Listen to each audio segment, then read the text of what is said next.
Okay, now it's time to get really serious here because we've got the coilover set, we've got the new A-arm set in place. It's time to put on the brakes. The brakes that we got here are from Pro Performance, and Travis actually worked with another company that's out of Arizona called Bear Brakes, which I'm sure you kind of heard of them. They make a few brakes for the last couple decades here.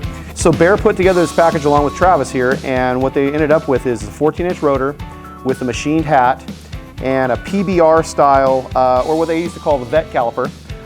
Which is a tried and true, perfect caliper, works incredible, has worked wonders for years, but it's offered at an affordable price. So this is a great package for someone that's looking for a brake upgrade but doesn't want to spend a lot of money.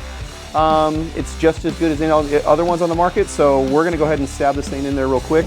It comes what they call loaded, which means it comes fully assembled on the spindle.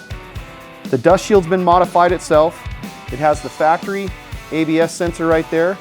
And all we need to do is just slam the thing onto the ball joints and install it. So here it goes. Okay, I put the bottom in first, right? That way it makes putting the top in a lot easier. So we kind of move it all around, we'll get everybody to sit in place. I'm gonna put a nut here on the bottom just to be careful. And then I can mess with the top here.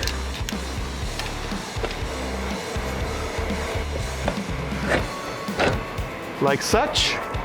We'll put on these castle nuts. All right, good deal, we're set in place. That looks amazing. I mean, that really is a nice looking brake kit.